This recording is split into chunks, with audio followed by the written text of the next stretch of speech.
This episode is also brought to you by Canby Foursquare Church. Since 1978, a place to grow, connect, and serve. Sunday services on campus and online at 9 and 11 a.m. Learn more at canbyfoursquare.com.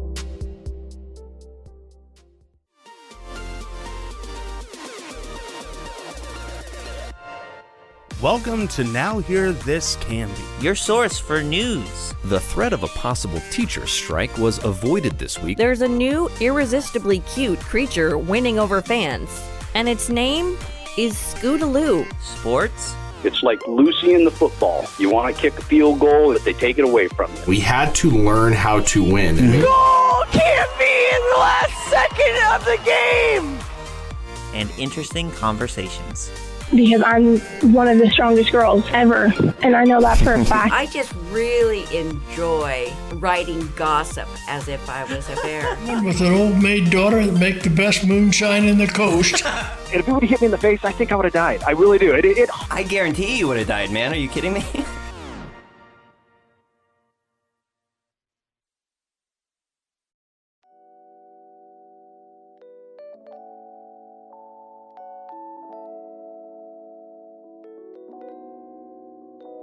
Welcome to the Now Hear This Canby podcast. Thanks for listening. I'm Tyler Frankie, and this is what's happening this week in our community. And then there were 7 out of the 8 who initially filed to run for the 3 open seats on the Canby City Council before last month's deadline. 7 were certified to be on the ballot for the November general election. The candidates will be incumbents Greg Parker, Sean Varwig, and Art Marine, along with newcomers Brad Clark, James Davis, Craig Llewellyn, and Herman Maldonado. Kara Hawkins, who had initially filed, withdrew prior to final certification. Also on the ballot seeking a new 2-year term will be incumbent Mayor Brian Hodson, who failed to draw an opponent for the 5th straight election cycle. Hodson has run unopposed since he initially won the seat from then-incumbent Randy Carson in 2012. Parker and Hodson are the 2 longest-serving elected officials on the Canby City Council, both having been first elected to the body in 2010, 2 years before Hodson successfully campaigned for mayor. Varwig, a local small business owner, was first elected to the council in 2018 and is seeking a second term. Marine, a longtime mortgage banker and civic organizer and volunteer, joined the board by appointment in April, replacing David Bajoran. The other candidates for the council seats include several familiar faces, including Jim Davis, who has served as chief of the Canby Fire District since 2014. Davis said he plans to retire from the fire service when his contract expires next June. The rest of the council field will include Wilsonville librarian and pastor Brad Clark and maintenance director Herman Maldonado, both of whom applied for the most recent vacancy on the board but were passed over in favor of Marine, and Craig Llewellyn. Llewellyn is a corporate executive and financial advisor who served on the city's original Urban Renewal Committee and Industrial Area Association. He also is a graduate of Canby High School and the University of Oregon. Canby City Council is composed of the mayor and 6 city councilors. The council meets regularly on the first and third Wednesdays of the month. Qualified applicants must have been a resident of the city of Canby for the 12 months immediately preceding the appointment and must collect 50 signatures from registered Canby voters to be included on the ballot. Applicants must also be a current registered Oregon voter. Residents may also serve on a variety of city volunteer boards, committees, and commissions. For more information, visit the city's website at cambyoregon.gov.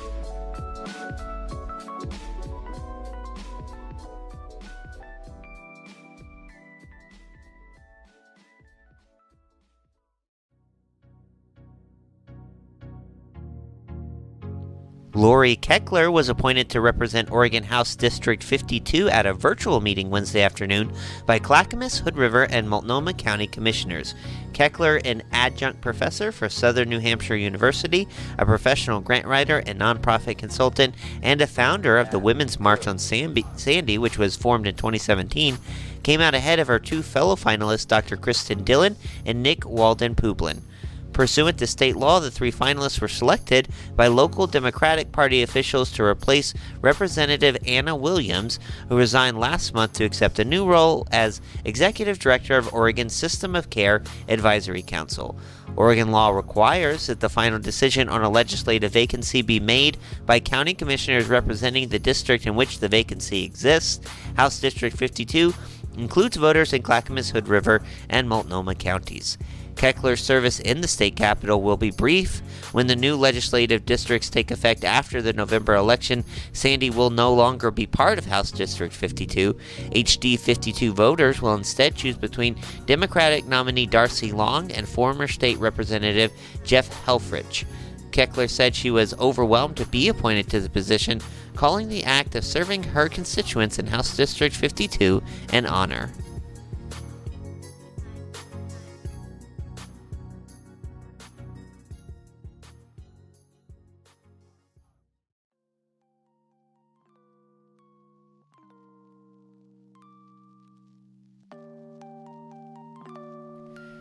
Governor Kate Brown on Friday met with Bend police officers and first responders in the wake of the August 28th shooting at a Safeway grocery store that left 3 dead, including the suspected gunman, and sent shockwaves through the community and across the state. The shooting at the East Side Safeway in Bend occurred shortly after 7 p.m. that Saturday when 20-year-old Bend resident Ethan Blair Miller reportedly opened fire with an AR-15 style rifle in the store parking lot before entering the business.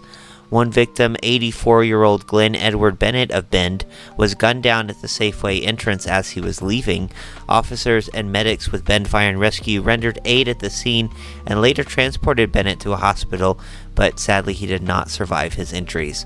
Inside, 66-year-old Safeway employee Donald Ray Surratt, Jr., also of Bend, reportedly engaged the shooter, attacking him with a knife and attempting to disarm him. Police say Surratt's heroic actions delayed the gunman and almost certainly saved lives, but they cost him his own. Surratt was fatally shot and died at the scene. Both men were Army veterans, with Bennett having served in the Korean War.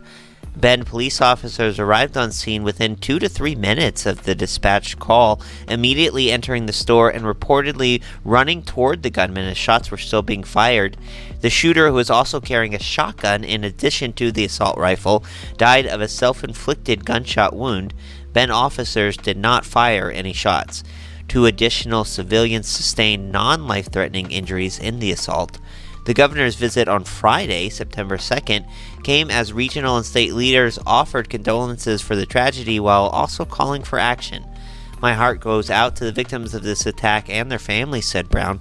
"The entire Bend community has been shaken by this tragedy, and on behalf of the entire state, I am here to say we are with you as you grieve and heal." Brown, a Democrat, also took the opportunity of a written statement to lightly nudge the conversation toward actions that could be taken to curb gun violence as Oregon voters prepare to consider a ballot measure that would give the state among the nation's most restrictive gun laws. "Everyone has the right to be safe from gun violence," she said. "Every Oregonian should be able to go to grocery stores, to school, and to places of worship without fear of gun violence."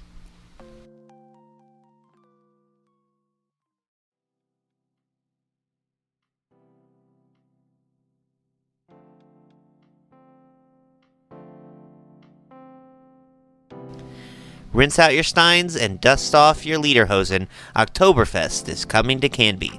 Dubbed Fobtoberfest in honor of the event's main organizer and sponsor, FOB Taproom, Canby's first annual Oktoberfest celebration will take place from noon to 9 p.m. Saturday, September 17th at Waite Park in downtown Canby. Though this will be Fobtoberfest's first time as a community event, the Taproom has hosted smaller iterations over the years.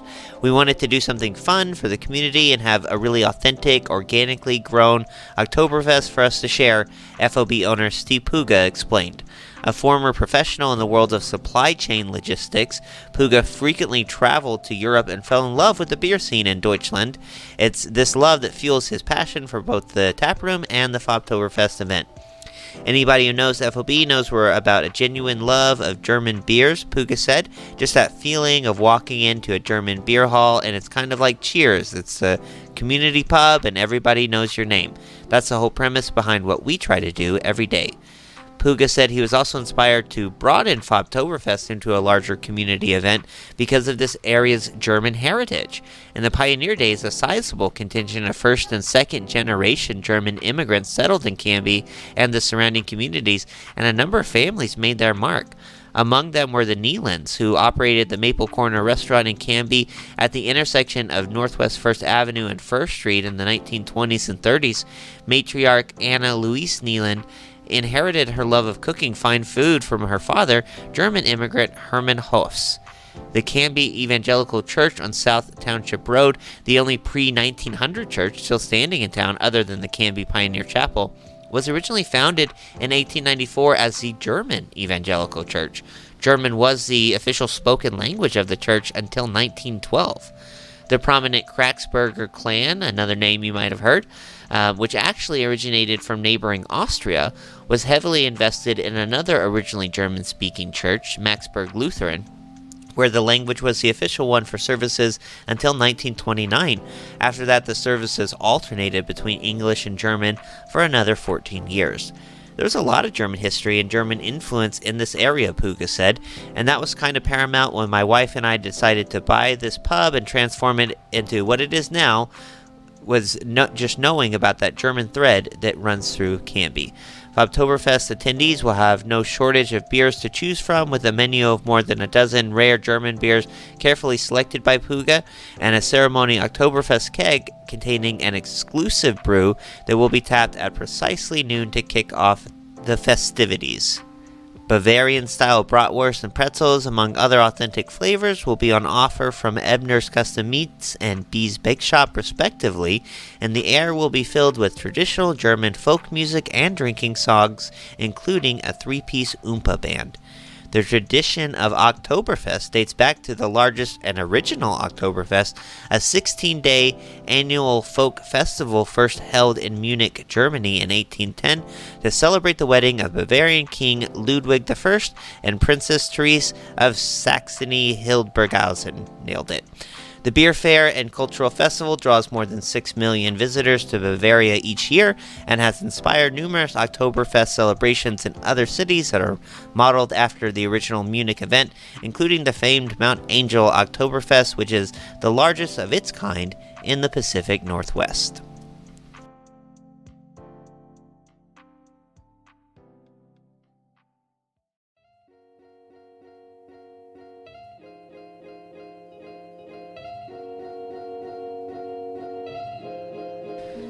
Due to a red flag heat warning issued by the National Weather Service and high-risk fire conditions, the PGE has advised they may be conducting public safety power shutoffs in the areas just outside Malala. City residents are not currently under threat of these shutoffs, but members of the greater Malala community may be affected. Rural areas surrounding Estacada, Oregon City, and Sandy, as well as along Highway 26 near Mount Hood, may also be impacted according to the latest projections from PGE. The purpose of conducting public safety power shutoffs is to mitigate the risk of sparks that could cause wildfires in extremely dry conditions.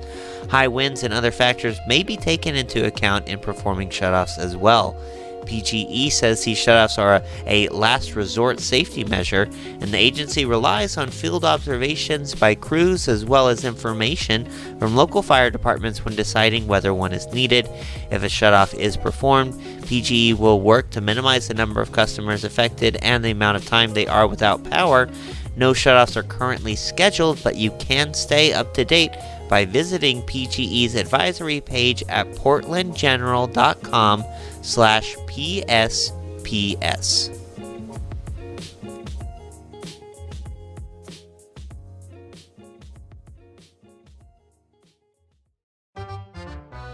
On September 17th, join the FOB Tap Room and other local businesses in Canby's first Oktoberfest, an authentic celebration of German food, beer, and culture.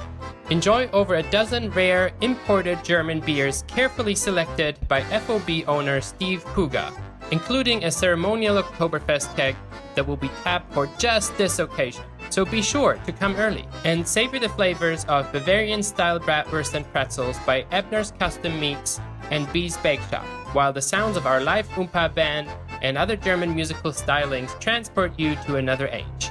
Don't miss this one-day-only event as we celebrate German food and culture while also honoring and remembering the spirit of the German pioneers and immigrants who helped build Canby and forever left their mark on our community. You can find it only at Fobtoberfest from noon to 9 p.m. Saturday, September 17th at Waite Park in the heart of downtown Canby. For more information, visit fobtaproom.com or find our event on Facebook. FOB Taproom, a place for all friends of beer. I'm Roz Mason, Democratic candidate for Senate District 26. I'm deeply honored to announce I've also been endorsed by the Independent Party of Oregon. Next time, I'll talk inflation. Here's some context before my next ad. If the income distribution from 1947 to 1974 had held steady, regular people's income would be double today. Instead, income inequality exploded. The top 1% of Americans have taken $50 trillion from the bottom 90%. That's from the title of a Time magazine article you can find online. How did it happen? Wall Street finance deregulation, massive stock buybacks for executive salaries and shareholder profits, overtime rules, and the right to unionize being chipped away, allowing mergers and acquisitions, so now a few companies have near monopolies. We can do better. Until next time, this was paid for by Mason for Oregon 21968.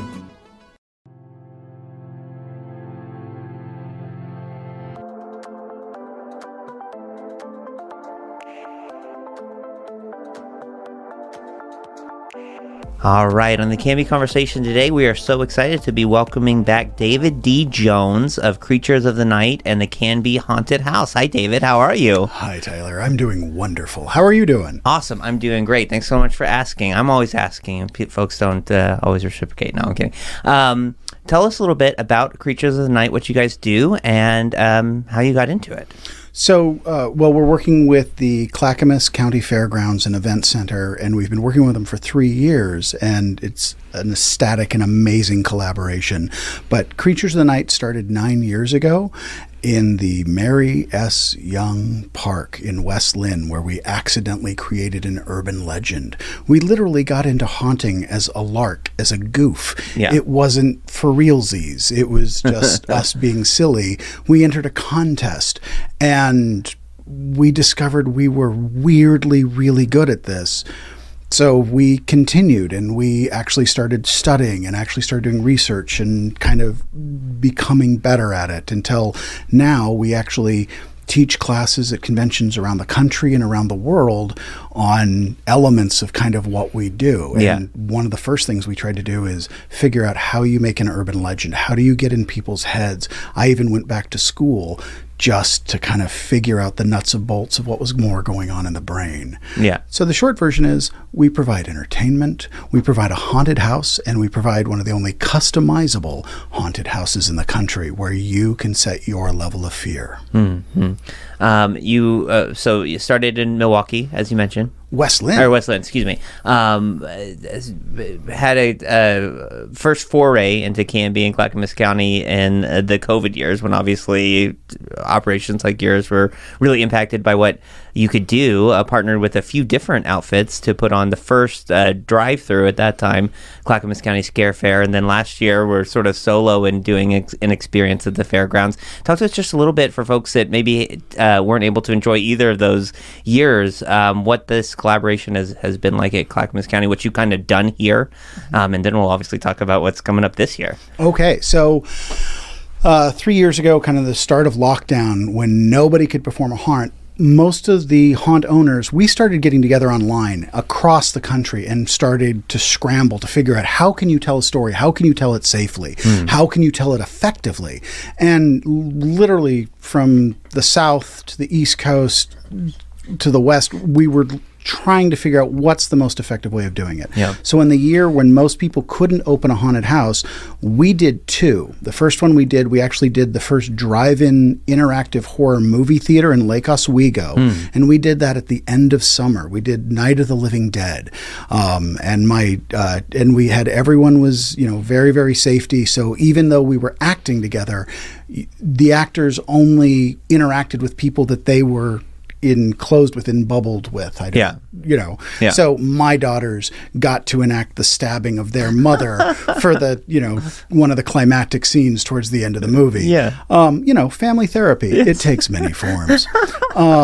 So we, as we did that, then we immediately dropped in. We'd already agreed to work with the amazing people at the Davis Graveyard, Jeff and Chris Davis, and as well as Nightmare Factory and Fearlandia and the West Lynn Pumpkin Display, and all 5 haunts put on the drive-through, and it was it was less immersive. It wasn't a deep themed story. We weren't hooking people. It literally was pure escapism. Yeah. The basic theme was, look, we all own a bunch of haunted house crap. That was our theme.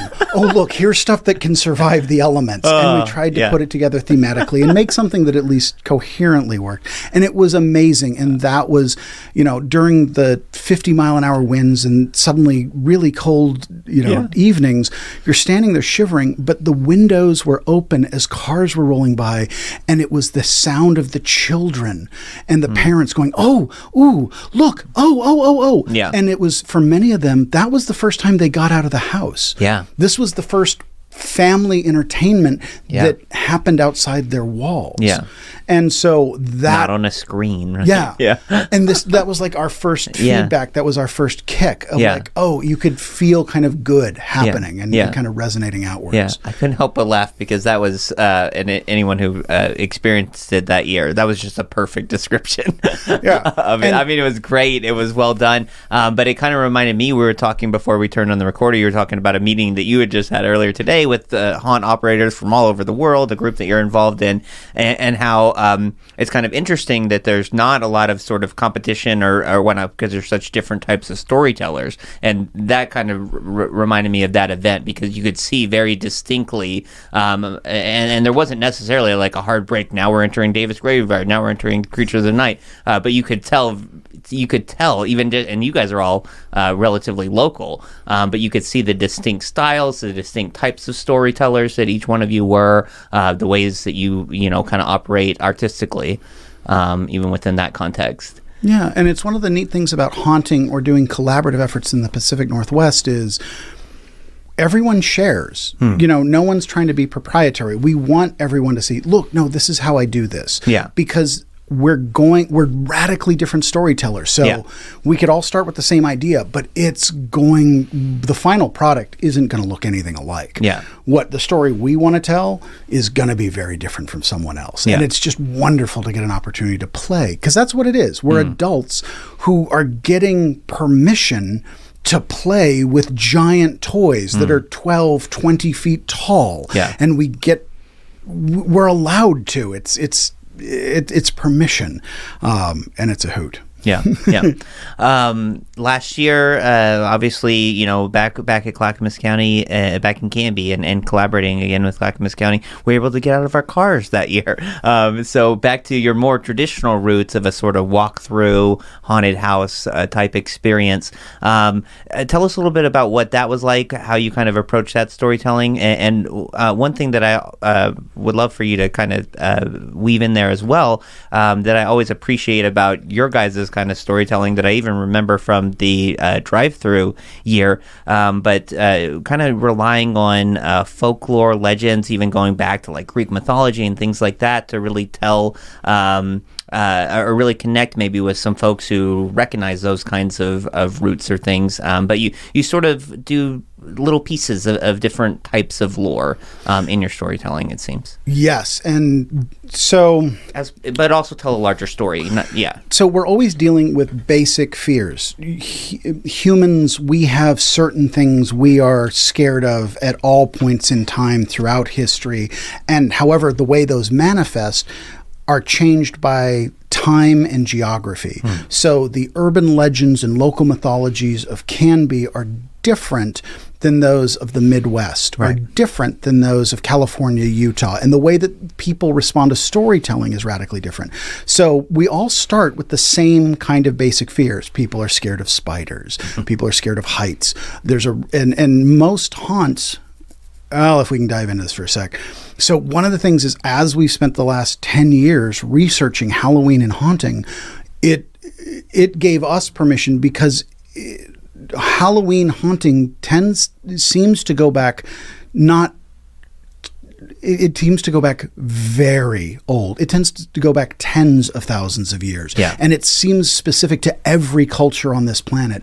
We almost as a species are driven to create a bower, a cave, and bring people in and say, these are the mysteries, to explain the other parts of life. And people going through a haunt is therapeutic. People go through it because when you come out of it, regardless of if it was hundreds of years ago, the 1970s when the JCs were doing it, or if you go through, the Haunted Mansion, when you come out, you feel better. And the person you're with, you feel slightly more connected to the person you go with. The rule of comedy is always 3s, but the rule of horror seems to be 2s, being the 2 people who are together, and every haunt is the same. 2 people, even if they're complete strangers, will grab onto each other in the dark and try to work their way through, or one of them will grab and force the person in front of them to become the meat shield. Right. But it's always 2. That's the rule of haunting. But it's also that as well as the relationship with the monster, the character, the story. Yeah. And if you just do a collage of mad scientist, alien, classic monster, Godzilla, it doesn't resonate. You've got to have like a coherent story. It's got to be like a 3-act play, or it's got to have a narrative. So that's what we try to put in. And you try to reflect. And so you started with, universal stories that they get specific, but then you have to reflect the stories and fears of the people now. Yeah. So when we start writing the story in early spring or at the turn of the year, we're trying to guess what people are going to be scared of 10 months from now. Yeah. And if you want to, we can talk about what we did last year, but I think we're kind of going forward on this one. Yeah. So when we're trying to answer those questions, we're trying to figure out where people's heads are going to be. And so we're trying to find out what Clackamas can be. What are the stories here that are going to be resonant? Yeah. And so early this year, we interviewed all the haunt owners across the country and all the people who sold merchandise. Are you going to talk about this here? I can stop right now. No. I just want to interject real quick before we get into it, because we haven't talked about this yet. I don't know what the story is beyond the name of it, which is Knock Knock, which I just love. That is like such a there's so much in the 2 words, 1 word repeated. But yeah, there's just so much. Like even just there, I feel like you get a little tingle, right? Yes. Yeah. All right. Let's go back to last year, because I guess that's a better setup to explaining why we put all this effort in. Yeah. So last year, as we were looking at it, people were coming back, but even up until summer, nobody is, in terms of the entertainment industry and haunt, no one knew where the safety regulations were, what the protocols were going to be, and most importantly, what people's mindset was going to be come fall. Yeah. School was supposed to start for the first time in person. Yeah. We were going in blind and we were guessing. So we followed the patterns, as you've seen, after 9/11. If you take a look at all the shows that were released by CBS, NBC, ABC, they all had to do with water and something in water, lost, surface. Water's a great metaphor for something being threatening, but you not knowing what. So we used that metaphor, and so we took local stories. And again, localizing. Yeah. Canby's surrounded by rivers. Yeah. And it's surrounded by the rivers, and its identity is attached to this, the ferry. Yeah. So we took those elements, and so our story began on a boat.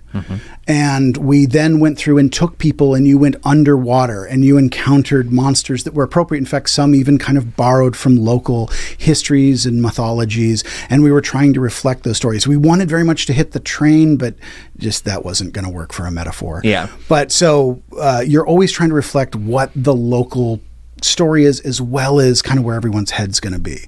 So we executed, but it also had to be a lot less scary last year, because we didn't know what the protocols or safety. Everything had to be spaced out much farther apart. Yeah. Our actors had to be able to retreat farther. So it was a more open and distant, and I think our audiences were more forgiving and understanding as we were kind of transitioning in. That wasn't the year to do the hard, get really in your face, because we didn't know. Yeah. So that wasn't the year to really lean into that, because for some people that would not just be anxiety producing, that would be traumatic, and they would then feel revulsion. And even though you're trying to scare people, the minute you make someone feel revulsion, they're never coming back. Well, and I remember you had made to, them avoidant. You had to space it out much more than maybe you normally would have. Like, two can go through. Like, wait, okay, now two more or whatever. Whereas I had never been through one of your haunts before COVID, but everyone's been to haunted houses. It's usually a huge mass of people going through together, and it was very much not that last year. And there's a lesser told story in haunts called Haunt Crud.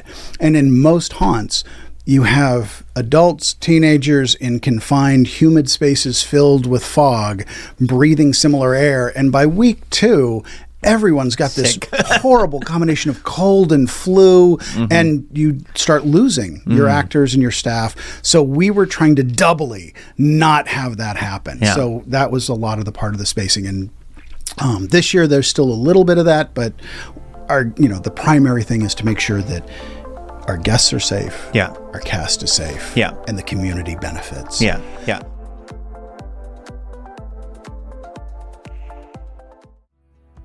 Hey, Tyler. Read any good books lately?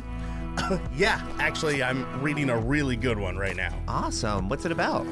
It's kind of complicated, but there's like these 2 kids with an absent parent, and then this mysterious stranger shows up with his sinister accomplices, and they just start wreaking havoc in their lives. I think it's like a Faustian metaphor. Wow, that sounds really dense. It is. Interesting, though. Who wrote it? You know, I think it's like a doctor. Starts with like an S or something. Sos. Tyler, are you reading The Cat in the Hat? Yeah. I mean, I'm trying to. It's taken me like 2 months to get this far. Okay. Well, hey, whatever your interest or reading level, open the world of all things books at the Book Nook in downtown Canby. Yeah, guys, this local, independently owned and operated store is your one-stop shop for the latest releases and great deals on a huge variety of previously owned books, as well as games, art, and writing supplies and gifts. They also do book clubs and game nights if you're looking for some fun, healthy activities right here in Canby. And hey, for you, Tyler, they have a really expansive selection of children's books. Oh, cool. Anyway, check them out on Facebook and Instagram, online at booknookcanby.com, or stop by 294 Northwest 2nd Avenue and let their friendly staff introduce you to your new favorite read. Hey, Frankie, why do you think I'd be interested in children's books? We'll talk about it later. Oh, okay.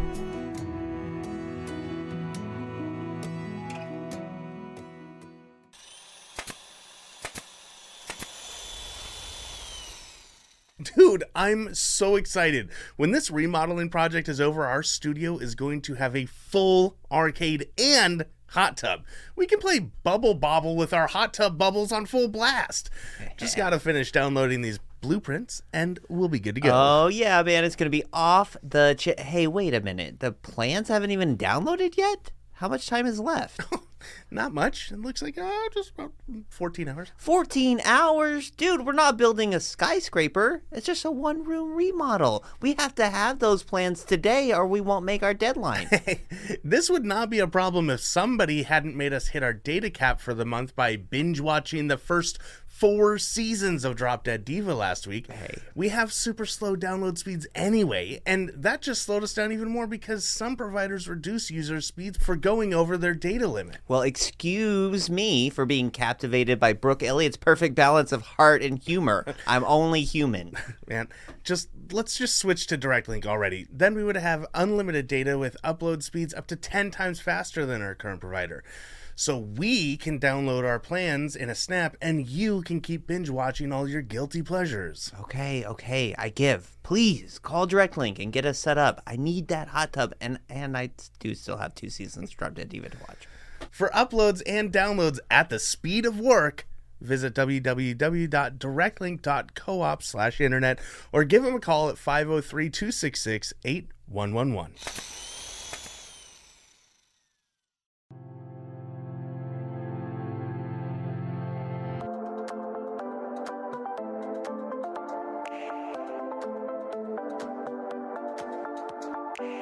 So I love this. You started to tell the story, and I completely derailed you, and I apologize for that. But you, for this year, you reached out to local people, shop owners, longtime residents to kind of get a inspiration, get a feel for the lore of this area, the kind of pulse of this area, and what our fears are. And this is the year, again, we're still going a little soft. We'll get a lot more specific next year. Yeah. This was the year that it seems, for what everybody is hallmarking to nostalgia. This is the year of the nostalgic haunt across the country, across the world.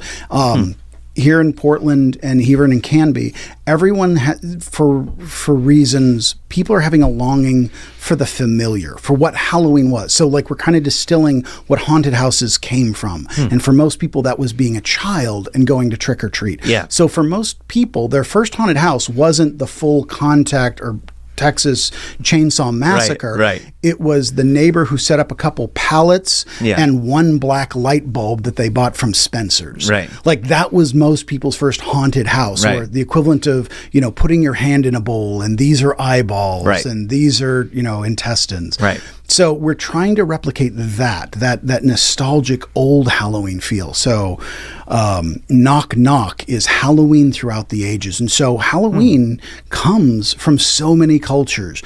And every culture has a variation of it. The ancient Romans had Panoma, which was a fall festival. That's actually where we get bobbing for apples. Most of the traditions, and weirdly, I'll go down a little bit. And it's a weird mixture of old Victorian and older practices for Halloween. So a lot of the things that we do in even Christmas are actually old kind of fall Halloweenish traditions. It just is. In fact, the telling of ghost stories. That's why, one of the most famous was in the Victorian era was Charles Dickens. Right. This is the time to tell a ghost story. So Halloween's kind of a combination of all these. So we're telling Halloween through ancient Celtic times. We're telling Halloween through Victorian and castles. We're telling it through the 1950s and, the bomb scares, the Red Scares, Mutations, the movies that started coming out in the 1950s. Them was the first American kaiju. That's when Gojira Godzilla came out. Yeah. This is when, across the planet, people started being, giants started becoming the monster, even more so than Frankenstein. Yeah. And these larger than life giant city destroying creatures became the monsters in their head. Yeah. And then they became horrible, and then they became the drive-in movie theaters that made teenagers giggle. Yeah. So that's what we're trying to reflect is that kind of feeling until we take it into modern days and make it a little more.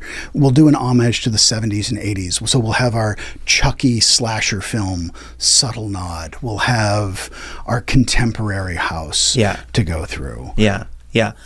Where is it going to be? I understand that you're going to be in a different place in the fairgrounds, or we're still on the fairgrounds. We're at the Clackamas County Fairgrounds and Event Center. We're not going to be on the main pavilion. We'll be in Horning Hall, but mostly we'll be in 4-H Hall. Okay. So 4-H Hall is where we'll be building where we are currently building this huge city, this experience of where you will travel between different worlds. Yeah.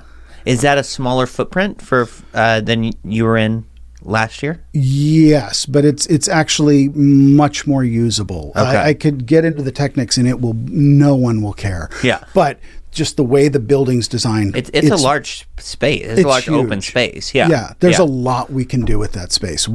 And with a haunt, you're always dealing with what's called expansion and contraction. Yeah. So you want people to feel claustrophobic, and then you want it to suddenly open up, and then you want to get them claustrophobic again. Yeah. So there's a lot of opportunity, especially with those beautiful tall ceilings and beams. Yeah, yeah. And you want to try to disorient them so they don't know where they are. Yeah. Tell me a little bit more about kind of what the experience is going to like, sort of like the type of thrills or type of scares that people... or that you're hoping people will experience. No. Why not? Because that's the story. It's like the magician saying, first we're going to do this trick, then we're going to do the cigarette disappearing trick, then we're going to do the headless trick, then we're going to catch a bullet. Yeah. So you kind of need to, it's like a movie. You can have teasers and hints. Yeah. So you're going to meet our spider bride. You're going to meet our large crow corvus. But how they tell their story is, that's why you go to the movie. That's a way to approach it, and something I want to ask you about, because your way that you approach the creatures and the volunteers and the folks that are doing the scaring, doing the haunting, is really interesting to me, and is really, but prior to kind of knowing how you guys approach it, I would have just assumed you just grab somebody off the street, throw a mask on them, just jump at people, and it's much more involved than that for you. No, so like if somebody acts on the haunt, there is at least 2 months that they have to be working with us. Yeah, they have backstory, and they're very involved in that. There is a full character, so they have a history. Every monster is actually tragic. If thinking of Frankenstein or anything, every monster was somebody who was on a hero's journey, which is what a haunt really is. A haunt is a hero's journey. Yeah. That the guest is the one. We're just creating the environment, but you're the hero of the story. The guest is the one. They're the one who has to fight the monsters. They have to figure their way out of the maze. Yeah. They're the ones who have to come back into the world of the living and have this new implicit knowledge that they can share or not. But that's the great storytelling. That was Empire Strikes Back. That's that was King Arthur. That was everything. Yeah. So where was I? I am so... Yeah, no, I love it because I think what can be so terrifying... Actors. Yeah. What can be so terrifying as especially a child or, going through is this feeling of... the monster, but that sort of otherness, that it's a creature that is just pure evil, right? Relatable. But having it be relatable, having there be a story and a connection there, I think does, in a good way, sort of, at least for a child, sort of lower that fear a little bit, that it's not just something that you can't understand. It's not just something that is bad. No. Right? So fear comes from 3 different parts. One, we are born with certain genetic fears. Yeah. There's certain ones we're all born with. Then there are ones that we develop episodically or because we're exposed to in media. Right. So ones from your personal experience or ones that we all collectively experience as a culture. After the movie Jaws, everyone was scared of sharks. Right. Not everyone had fought a shark, but suddenly everyone was fighting sharks. Yeah. But your personal life, you're going to have, and that's also reflecting local stories,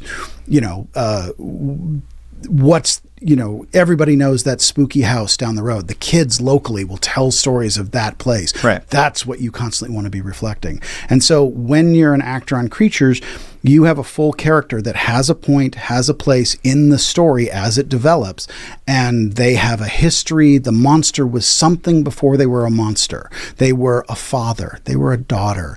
They were a child. They were something. Yeah. And that's what makes them tragic. And that's kind of why we root for them sometimes. That's why we connect with them. And so also the child too. Every child wants to be Godzilla or the Tyrannosaurus Rex or the vampire or the Hulk or Captain America. They want this larger of life to kind of figure out who they are. Right. So when we figured out and worked very hard that for certain points in the story, we will attempt to, in 1.5 seconds, we will evoke an existing fear that already exists in your head. We will try to create a relationship between the guest and the monster or the character. Then we have to create a question that they can't answer. And so that when you walk away, when you walk out, the thing that I want the most, and this is what I love, when children and adults or, a group of people come out, I never want to. What I never want to hear is silence. Yeah. I want to hear them go, "What was that thing? Yeah. What was the kid with the bike handle? That part? Yeah. Did you see that thing? Yeah. What was happening with this?" And the parents and the children are excited, and they're like, "Okay, but what did you think about that?" That's families are going to get better. Relationships are going to get more solid because now they're exploring and talking about things that they may never have stumbled onto on their own. Right. So we're evoking that monster so that they can find out things about their relationship, who they are. Yeah. And it's kind of awesome. So in terms of the character development, and then you were asking about the second question was? I think you hit it. I want to kind of go on that a little bit because I imagine being one of the haunters or being somebody in one of your experiences on the scaring side, on the production side, that you know, you have all these people coming through, hundreds of people, you know, a night, and you have to, and they're all at sort of different stages, and you have to sort of make these split decisions, right? Like, this is what I imagine to be, tell me if I'm wrong, but like, you know, you might have kids, or you might have, you know, adults who are just really scared and just sort of out of control scared, and maybe you want to tone them down a little bit. You might have some that are really scared, but that's where they want to be, right? And you just want to keep that going. And then you might have some that are just, maybe it's just sort of being too cool for school and sort of being, you know, like, nothing's going to scare me. Or you're beautifully setting me up, and I thank you so, and elegantly. Yeah. And I appreciate that. So one of the things we learned is our job is to put people in a heightened state of anxiety at minimum. We want them head swiveling. We want them looking around and over their shoulder. When you do that, you are putting people close to fright, flight, freeze. All three are bad for a haunt. Having someone suddenly bolting and running, someone engaging in a fight or violence, or locking up and not moving. Right. All three are bad. So we want to keep them below. So one of the things, we do a couple things to give control. One of them, on Saturdays from 7 to 8, we run Haunt Junior. Yeah. It is Haunted Mansion Scooby-Doo. Yeah. It is for our age 12 and under guests and their families, for something magical, something engaging but not trauma causing. We don't want nightmares. We want conversations. We want them to be excited, inspired, and create their own legends, their own stories. It is really cool. We did it with our kids last year, and I think it does really speak to how thoughtfully and how sort of honest you are to what you've been saying in this interview, as far as how you kind of approach. And it's not just about scaring the pants off people or whatnot, but the fact that you can make that pivot. It's the same. It's not a different place that you take. It's the exact same place. It's the same actors. They just, you know, are acting a little different, but it's within the same thing. Instead of being savaged by a pack of werewolves, come meet the puppies. Right.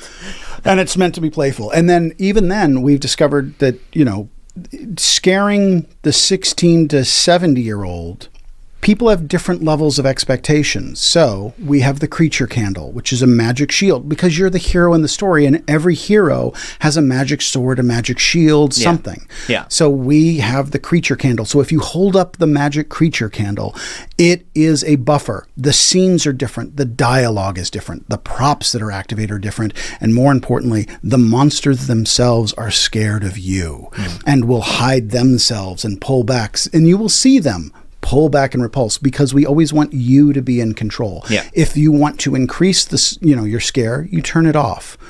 Then we'll come back and get you. And we'll mostly go for what's in your head. I want to put things in your head that 6 months later you go, is that what happened? Yeah. Is that, you know what?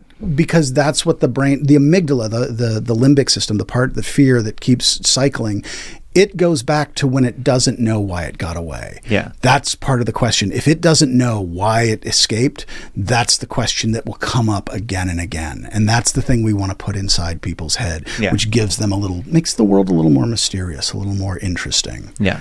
And, you know, makes them feel a little braver. Yeah. Yeah. Awesome.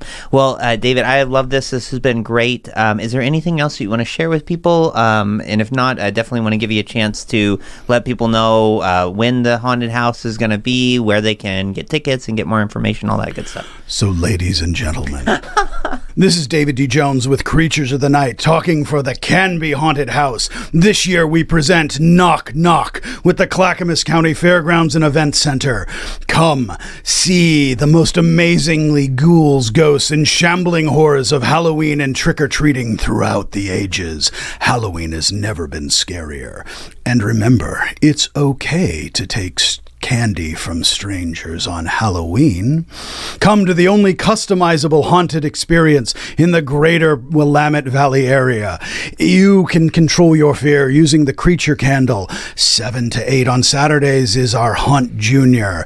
After that, it's your own risk. Please go to canbyhaunt.com or creatureshaunt.com to get tickets and find out more information, as well as additional showtimes and performances. We look forward to scaring you soon. Wow, that was made, and that was not written out at all. That was just completely off the cuff. Like, we do this a lot. They don't know. I'm not going to tell Wally with the cue cards. No, the man gets paid way too much. He's Wally. Good. He's a professional. He's a professional cue card guy. David, thanks so much. Thank you, Tyler. Yeah. Always a pleasure. And just thank you for opening your door and your hearts to us. Of course.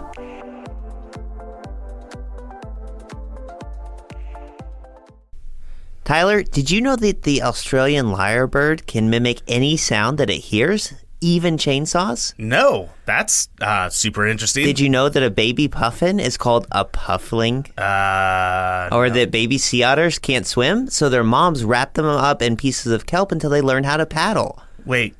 Do you know any trivia that isn't like animal related? Not really, but here's some stuff you may not know about the Wild Hare Saloon, where Canby goes to eat and have fun. Okay. The Wild Hare is one of Canby's longest running locally owned restaurants. Owners Joan and Darren Moden have been in business for 16 years. That's cool. Heck, you were just a baby back then. Wait, what? And they love to give back. They've been members of the Canby Chamber for that long, and they donate over $20,000 to local sports, FFA programs, and civic organizations each year. Wow, I'm legitimately caught off. That's cool. Yeah, they also support more than 30 jobs in the community through their award-winning staff, some of them as young as 18. Hey, that's older than you are. Dude, I'm 10 months younger than you. With the days getting longer and the weather getting warmer, the Canby Wild Hare's expansive outdoor patio is the place to be. Furry friends welcome. Well, that sounds great. I'm going to go check them out just off of Highway 99E next to the Space Age in Canby at 1656 Beaver Creek Road in Oregon City, or on their website at thewildharesaloon.net. Now Hear This Canby is produced by me, Tyler Clausen. Our content director and star reporter is Tyler Frankie. And of course, our show is edited by Cameron Clausen. We also feature the vocal talents of Joy Struby and James Walden, so a round of applause to them. The song that you're hearing right now is Canby by singer-songwriter Olivia Harms, used with her permission. To find more work from her, you can visit her website, olivia13.com. Now Hear This Canby is dedicated to preserving independent local journalism and redefining local news with our fun, fresh, and energetic brand of storytelling. Our sincere thanks to our local sponsors who make this show possible. Please show your appreciation by supporting the small businesses who support us. The production of Now Hear This Studios, Canby's locally owned, full-service audio, video, and media production company. Our mission is to produce the best content in the universe, and we'd love to help you do it. Find us online at nhtstudios.com.